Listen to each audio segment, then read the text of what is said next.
शहर के काजीपुरा में मंगलवार को भाजपा विधायक सुरेश्वर सिंह ने दर्ज कराए गए केस के मामले में प्रेस वार्ता की। उन्होंने कहा कि पूर्व मुख्यमंत्री अखिलेश यादव द्वारा उपचुनाव जीत के लिए भाजपा पर दंगा करवाने का आरोप लगा रहे हैं। उन्होंने कहा 18 अक्टूबर को केस दर्ज करवाने के बाद उन्हें अर्पित श्रीवास्तव के भाजपा पदाधिकारी होने की जानकारी हुई।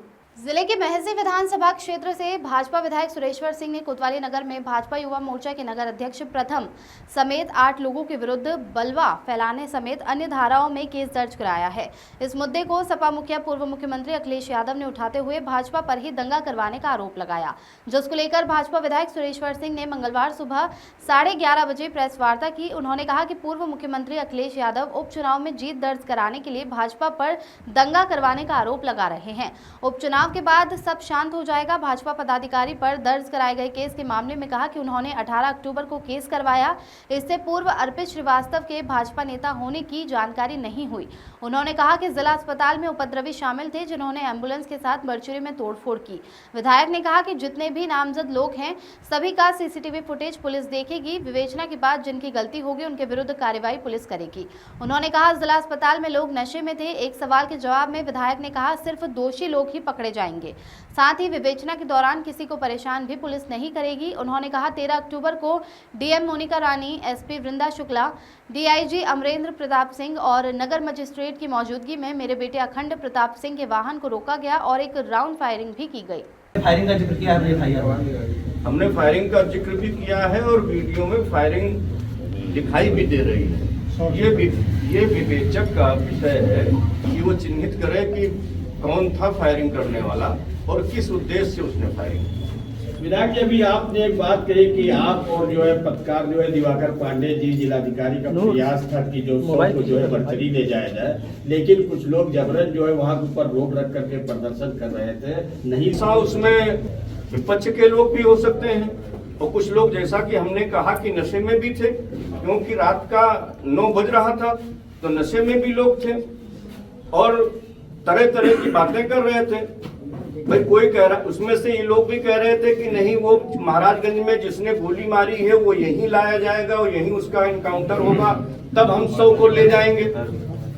तो ये कहीं भारत के संविधान में, भारत के कानून में ये कहीं कोई जिक्र है कि अगर कोई किसी की हत्या कर देता है तो उसको जहां 100 रखा हो वहीं ला करके उसको मार दिया जाए? ये अधिकार तो भारत का संवैधानिक दर्जा कहीं प्राप्त ही नहीं है, भारत का मौलिक अधिकार नहीं है, न किसी नियम में लिखा हुआ है। तो कहीं ना कहीं जो आप कि बवाल वो और ज्यादा बढ़े, अब इससे तो यही लगता है।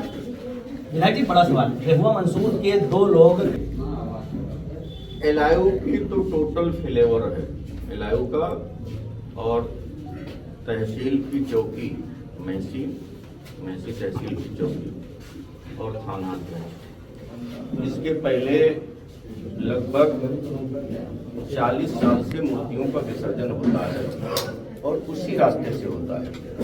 लगभग हर दूसरे तीसरे घर पर बीएससी खड़ी होती थी, चाक चौबंद व्यवस्था होती थी।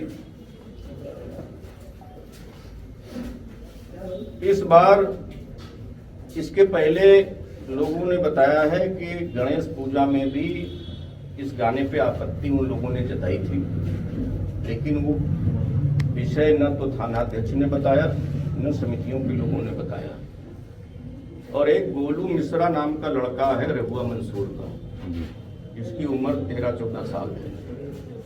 वो अब्दुल हमीद के यहाँ काम करता है। उसकी बाकायदा रिकॉर्डिंग है कि सुबह से ही अब्दुल हमीद और उनके लड़के बंदूक निकाल करके उसकी सफाई कर रहे थे और कारतूसों को सुखाने का काम किया था और कहा था कि अगर आज गाना बजा संदीप आचार्य का तो आज गोली चलेगी। गाना कुछ आपत्तिजनक था क्या?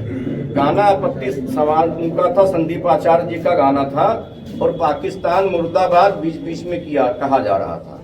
अगर पाकिस्तान मुर्दाबाद भारत में आपत्तिजनक है तो उसको आप आपत्तिजनक मान सकते हैं। विधायक जी, थाना प्रभारी का एक लेटर भी वायरल हो रहा है, इसमें और आपकी ही पत्रकार श्रेणी में आते हैं दिवाकर पांडे जी, अखंड प्रताप सिंह और एक उनका चचेरा भाई किशन मिश्रा, क्योंकि 2 महिलाएं थी, किशन मिश्रा था और एक नाबालिग उनका साला था मौके पर। हम 4 लोग ही उठा करके ले गए हैं, तो 100 को सड़क से उठा करके मर्चरी ले जाना क्या दंगा की परिधि में आता है?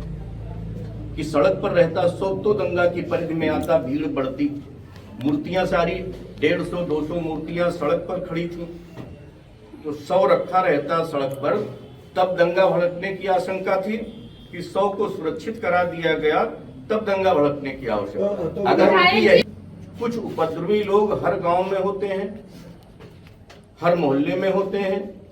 कोई ये कह दे कि हमारे समाज में उपद्रवी हैं, दूसरे समाज में नहीं है, दूसरे समाज में है, तीसरे समाज में नहीं है। कुछ लोगों को इसी मेले के बहाने ही नशा करने को मिल जाता है, तो ऐसे लोग मौजूद थे, उनके बारे में स्पष्ट कहा जा रहा है, उनके खिलाफ कार्रवाई हो रही है और खिलाफ कार्रवाई भी हो रही है। विधायक जी, कार्रवाई होगी ही होगी, जो लोग चिन्हित किए जाएंगे।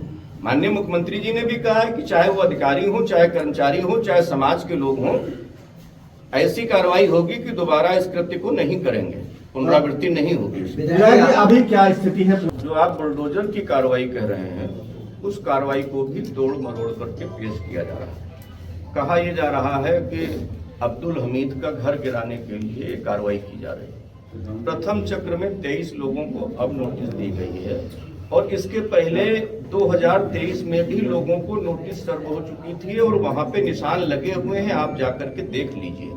2023 के, आज का विषय ये नहीं है। और वो हाई कोर्ट ने भी पूछा है कि क्या 30 लोग ही हैं कि इसके अतिरिक्त और लोग हैं, तो जो और लोग भी होंगे उनकी भी सूची कोर्ट को चली जाएगी, और कोर्ट जो निर्णय करेगा उसका शासन प्रशासन उसको। क्या खुलासा से पूरी 24 घंटे में